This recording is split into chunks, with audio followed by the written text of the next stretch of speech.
kenapa sih mesti bangun jam 00, senyum, mandi pagi, tahajud, baca Quran? Mana gua tahu.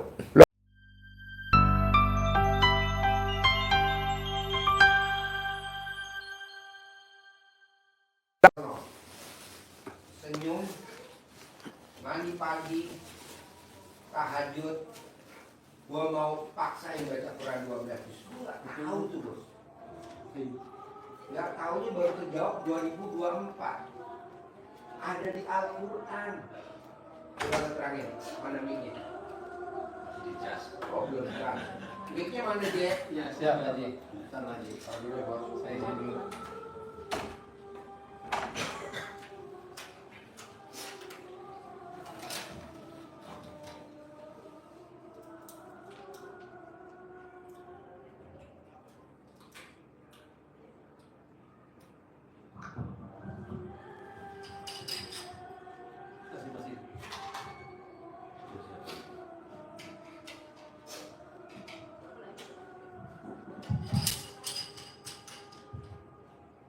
Ya, bismillah. Nyambung yang dijelaskan Pak Haji, bahwa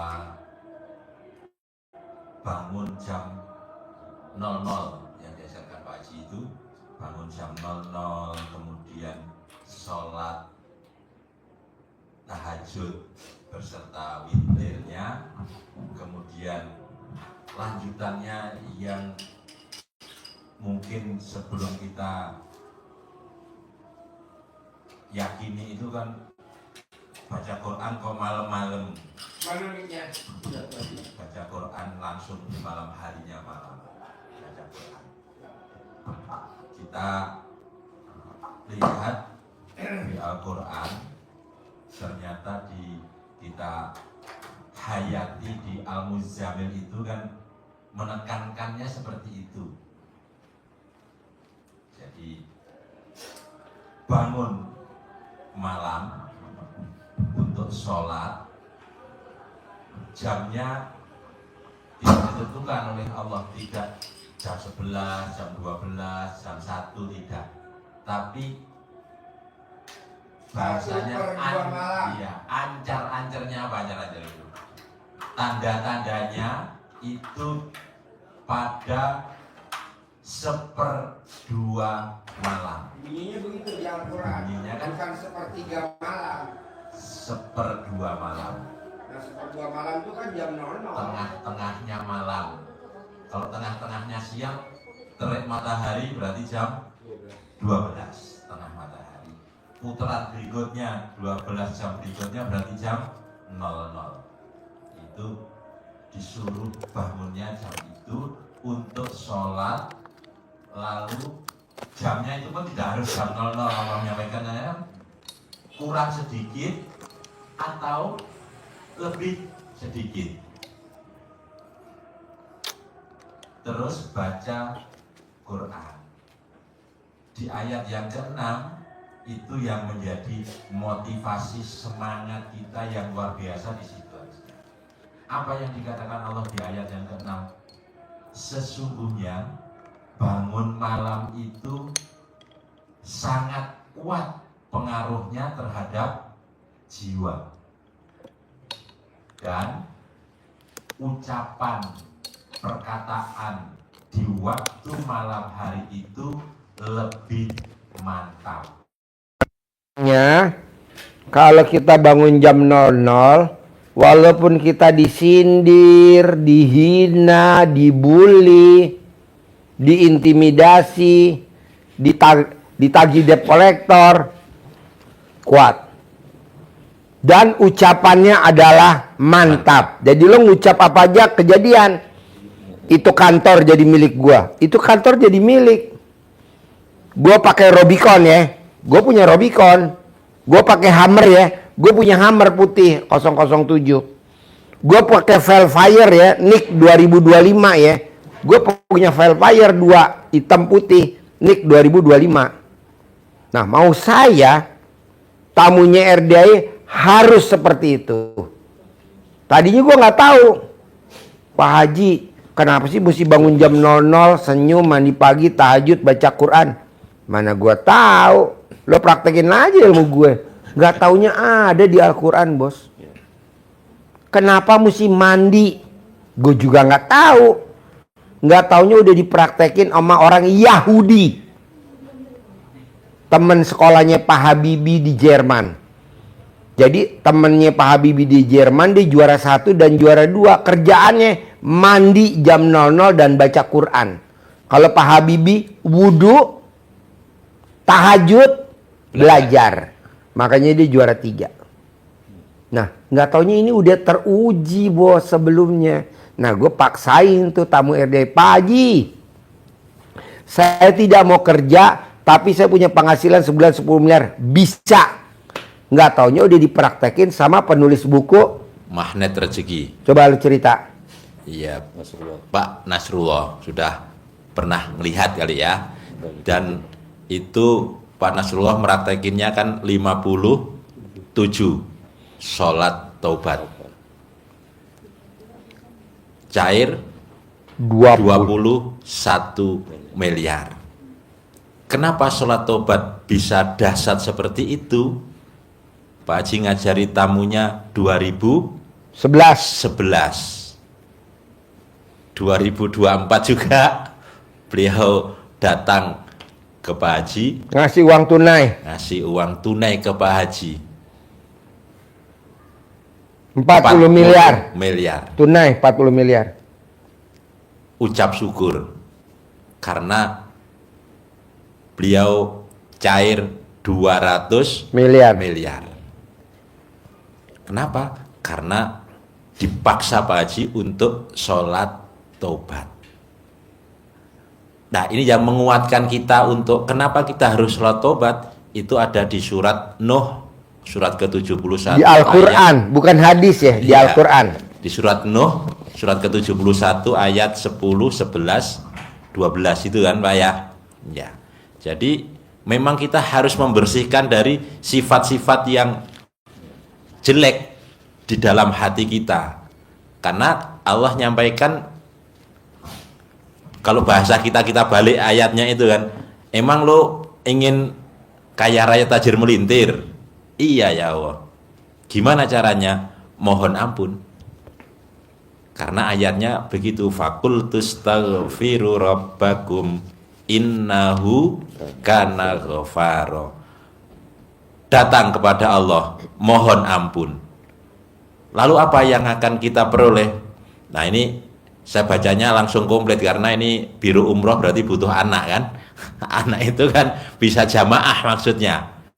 Ya, wayumditkum bi amwalin wabanin. Niscaya maka pasti Allah akan melipat gandakan, menambah lebih banyak lagi, melipat gandakan apa? Harta dan anak. Anak tuh jamaah, bos. Kayak gue nih, tamu RDAY. Ada aja tamunya. Gue bilang, lo tahu dari mana? Saya lihat di YouTube. Lo tinggal di mana? Timor Leste. Kerja lo apa? Jadi menteri. Hajat lo apa? Jadi presiden. Ya Allah, dari Timor Leste, bos. Udah datang kemari bawa duit dolar, sedekah. Jadi dengan mengamalkan ini, bukan anak yang dibanyakin, tapi jamaah. Kalau gua tamunya, makin aja banyak aja. Makin banyak aja. Kayak kemarin dari Hong Kong datang, dia praktekin ilmu RDAY. Gue sampai salut. Dia nonton di Hong Kong, dia praktekin di Jawa Tengah, kan rumahnya di Jawa Tengah. Salatiga. Di Salatiga. Dia praktekin. Apa sih, bos, yang dipraktekin? Karena suaminya masuk ke rumah sakit, keluar, masuk, keluar, masuk, keluar. Seminggu 2 kali. Seminggu 2 kali. Udah parah. Dokter udah angkat tangan. Apa yang dilakukan sama dia? Dia nonton YouTube. Dia cebok alat kelaminnya istrinya. Cebokannya buat masak nasi, buat makan suaminya. Dia cebok alat kelaminnya, cebokannya diminumi ke suaminya. Sekarang sembuh total. Dia datang kemari ucap syukur.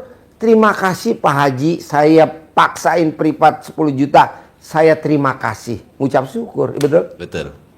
Masih di sini orangnya. Besok Pak Berarti Ustadz. lo bisa pakai cebokan Orang mana? Mariam. Ya, Orang mana? Orang mana?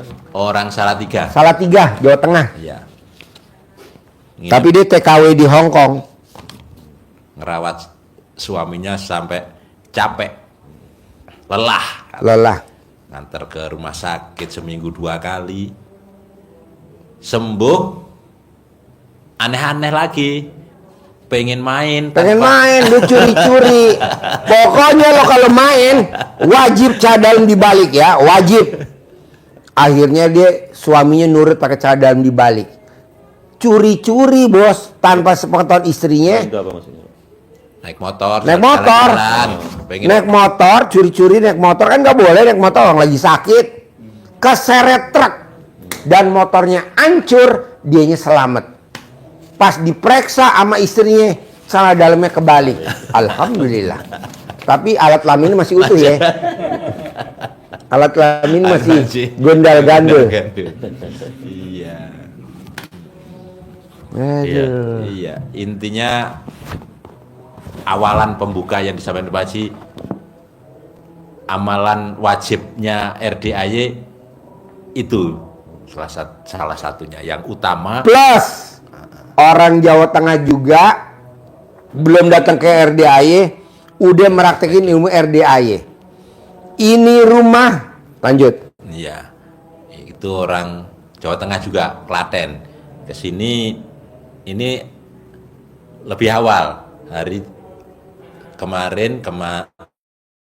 kemarinnya malam sini. Jadi dia praktekin ilmu RDAY lewat YouTube, langsung praktek, ucapannya mantap tadi itu. Dan ini dia praktekin, ini rumah cocok buat saya dan keluarga, ini harus jadi milik saya. Terkabul jadi milik, entah bagaimanapun caranya. Ditempatin, butuh tambahan sampingnya, diucapin lagi. Samping harus jadi milik saya untuk perluasan rumah untuk anak-anak.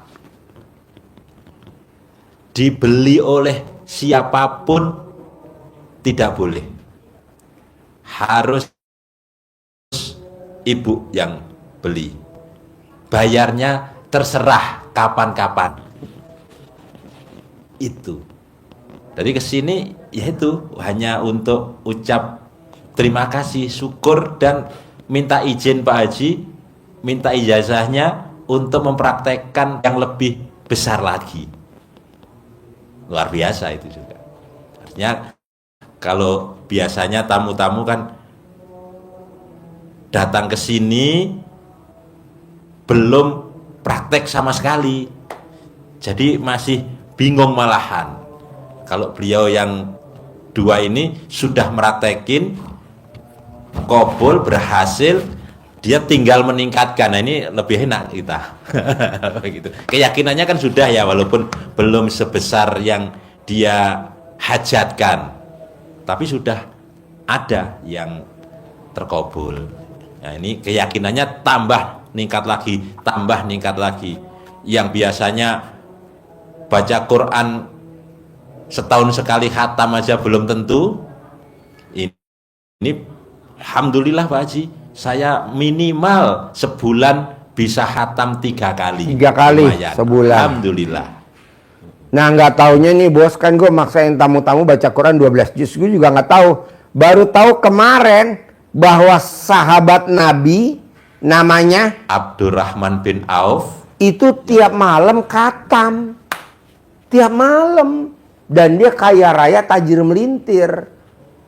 Makanya gue paksa tamu RDAY. Paksain baca Quran, wajib. Kalau orang kan one day one juz. Gue nggak mau. Nggak ada one day one juz. Tidak ada one day one dayan.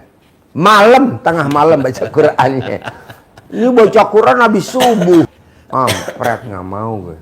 Paksain. Jadi nggak taunya Abdurrahman bin Auf. malam-malam baca Quran. Ya.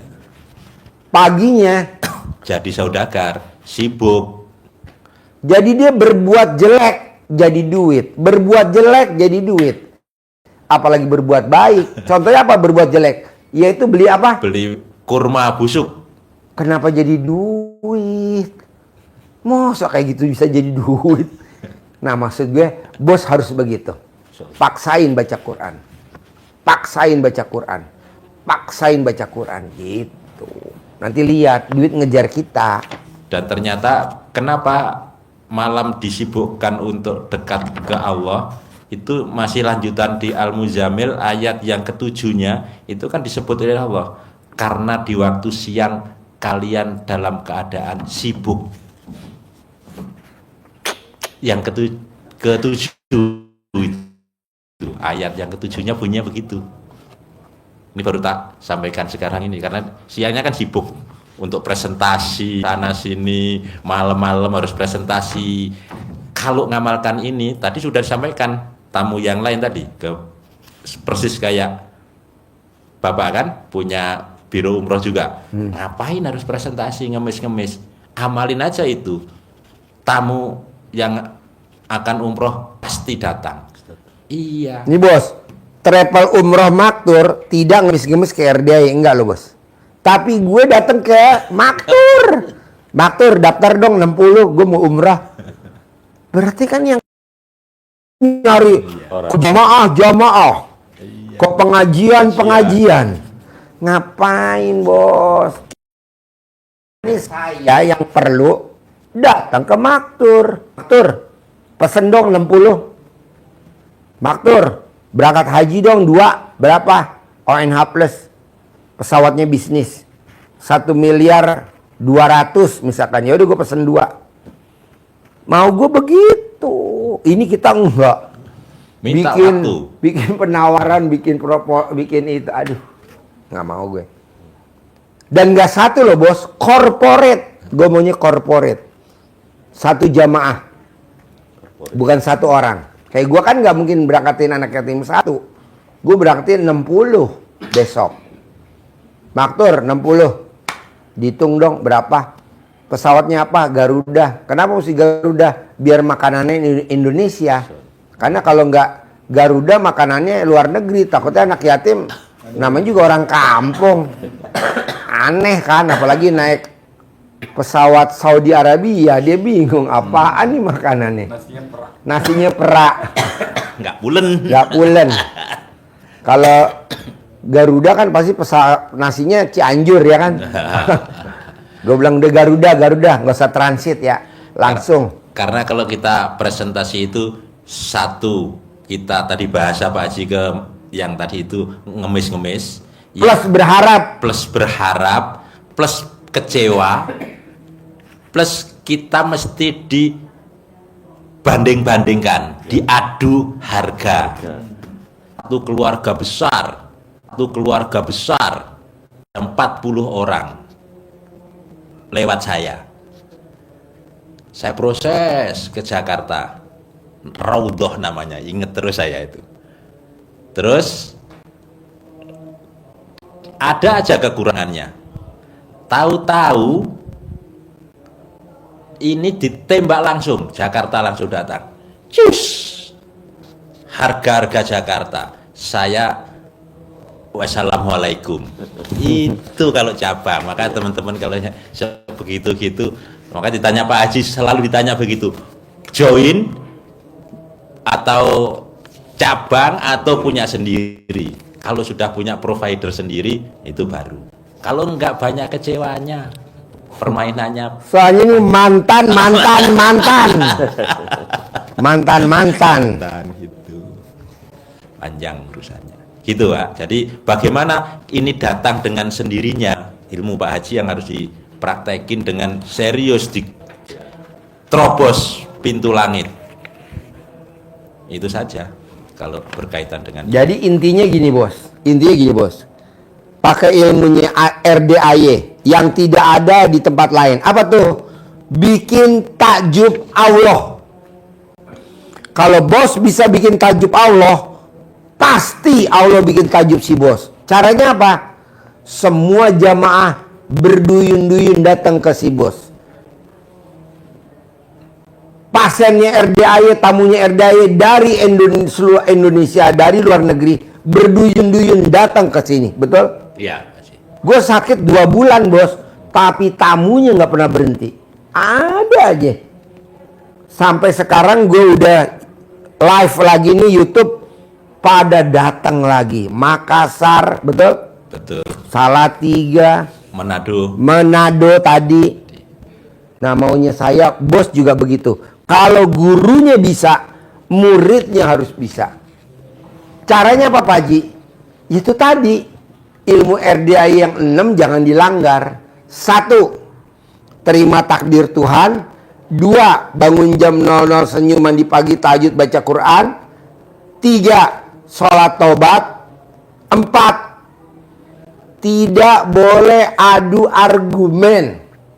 Tidak boleh berdebat.